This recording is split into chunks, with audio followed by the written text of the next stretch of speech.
Today we will be talking about Hooters. It's a famous American restaurant. I don't think that they have their chains here in Europe. They definitely don't have a chain in Eastern Europe. Because here almost all the restaurants are Hooters. I'm not kidding. Like, whenever you go outside to almost any place, you have either a waiter that's dressed in a business suit, like Sargon of Akkad, or you have a girl like this. In almost every place, right? But like, for America, I guess this was something original, out of the ordinary. And so it was a place that you could go and you could have hamburgers, fries, chicken, served to you by a girl that looked like this, with a lot of heart, a lot of soul, a soy face, no morbid obesity, not allowed to be in a video game, in a AAA production, someone that would frighten Melanie Mac if it was in a video game. But all in all, this type of doing business has made their brand associated with the United States, to the point where South Park even made a couple of episodes that cemented Hooters into the popular culture, to the point that even I from Romania have heard about them. Like, I'm aware that they exist. Unfortunately, however, they're filing for bankruptcy. See, I could save them. I could tell them just make a spin-off called Spookers. And instead of Hooters girl, you have girls that are dressed in goth. And there you go. But they probably wouldn't listen to me. Because part of the reason that they're in bankruptcy is ideological. The other part is something that they couldn't have predicted, right? Like the change in culture where people don't like to eat out anymore and they rely more on Uber Eats.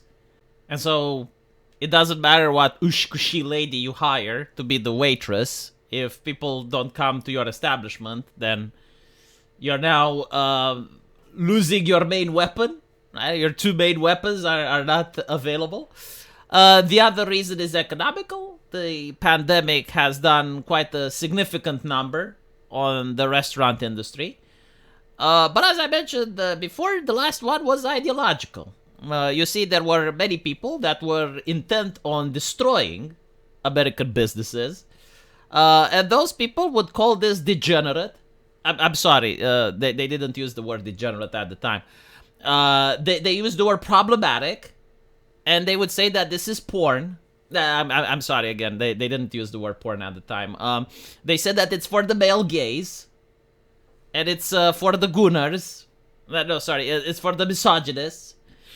And so, like, it went under a lot of criticism, right? Like, this is not okay.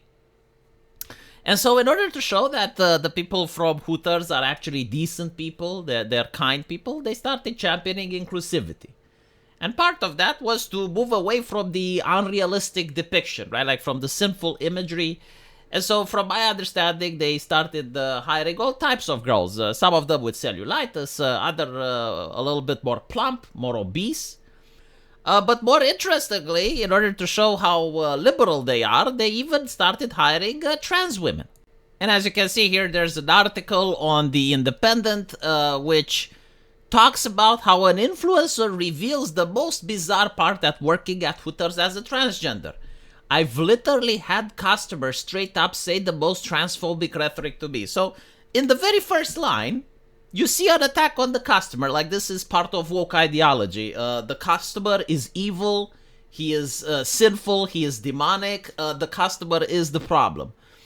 I don't know why the fuck they're thinking, because again, like, this type of advertisement is fucking everywhere, right? Like, you have a business that has a model that works and has withstood the test of time. So you decide to fuck with the business model, and then you insult the customer. I guess, like, in a way, it generates buzz. It generates people talking about this.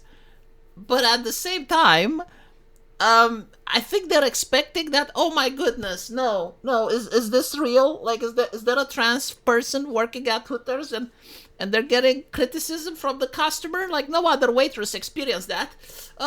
I need to go there. I need to spend money to their business because only they can help the trans people in society. I just can't even, right? Like, maybe this is like what they expected to happen. But again, like you as a business, you can be liberal oriented to the point where you decide to hire trans people as your waiters, but that doesn't mean that your customers are liberal oriented, right? And from the way you've been doing business up till now, you weren't selling purses, you weren't selling pussy hats, you weren't selling socialist books. No, you were selling a product to straight, heteronormative, cisgender men, like you like to say it. Normal people, like Trump likes to put it. And so I understand that the left-leaning academics have come with various rhetoric and gaming the words and changing the dictionaries and definitions in order to try to, like how the Christians try to pray the gay away. Well, the left tries to change the words and the definition and the meaning of language to the point where they think a straight man would like sucking on a cock. Like, that's where we're at in society. That's their reasoning, right? It's like, do you believe that a man can become a woman? Yes. Well, then you would obviously have intercourse with that person, even if they have a penis, because it's her penis, you fucking bigot. Unfortunately, that didn't work, right? Like, you can't pray the gay away. They laughed and they found the super straight thing cringe, because like the super straight sexual identity was pretty much like an identity. It's like, I'm a cisgender man and I like cisgender women. Right, like a sexual identity, from my understanding, from what the liberal told me when I was growing up, it's something you have no control over. You're born with it, right? And so, like, if a person is born with an inherent disgust and disdain towards the penis, well, you can't just tell them it's like, well, now it's fine because we changed the definition and somehow, like, no, like, they won't like penises. And so, if your business model was to cater to straight men, and you're changing that business model, and then it's not that you're hiring a trans person, but you're making such a big deal out of it that now the press is talking about it, and the first thing that they do is they insult your customer base and all of that. Well, surely it's going to have some repercussions, and do you think it's going to bring you more customers or less?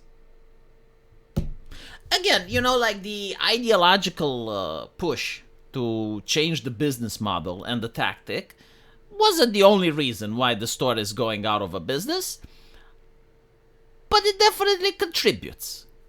Like, when the situation is so bad that the economy is going down the shitter, when the technology advances to the point where people don't actually go out anymore and just order food at home, you can't really afford to lose even the tiniest advantage. And so, like, if the other people are saying, hey, don't go to Hooters because we don't know if the girls have... The interesting fact is that I see people on Twitter with crosses in their bio. It's such a good thing. It's excellent, right? So basically, like, America is healing. Finally, you can compete with China. Finally, the economy is going to be better because Hooters is shutting down. So let me get this straight. Do you think that now these girls are going to become doctors and engineers overnight? Or no. They're going to become trad wives, right? Like, now that they can't work at Hooters, they will finally find the Bible, they will find Jesus, and they will open YouTube channels. Is that what's going to happen? Can you guarantee that they're not going to work as OnlyFans? Because for my personal take, like, if they have a body that looks gorgeous enough to work at Hooters, and now they can't have a job there, the problem of them earning money still exists. So they were working at Hooters before, and now, like another opportunity, which isn't going to get them fired, is to work as OnlyFans. Or video chatting, or worse. Like, there are worse places than OnlyFans. Chaturbate, I believe, is one of them. Or Twitch. Twitch is even worse. And so, it's what Thomas Sowell said. There are no bad and good decisions, just trade-offs. So you shut one door, and you need to understand, right? This mentality. You don't get it, V. Like, everyone needs to think the correct things all the time, at all time. Every single member in society needs to think the correct things, because otherwise we're going to suffer the fate of the Roman Empire. You don't understand. Caesar allowed Hooters to exist, and that caused the collapse of their entire civilization. That's why the mountain exploded in Pompeii, V, because one person didn't think correctly. It's like, oh, come on. No, to be honest, this is, in my opinion, as a European, it's a little bit sad, because I did associate this with American tradition, just like burgers, rock and roll, and Hooters. But unfortunately, there will be no Hooters. I still want to sell my idea with spookers, Right? Spookers. Just get goth girls. Get goth girls instead of... Do you think it would sell? I think it would sell. Let me know what you think. And I'll see you in the comment section. Take care.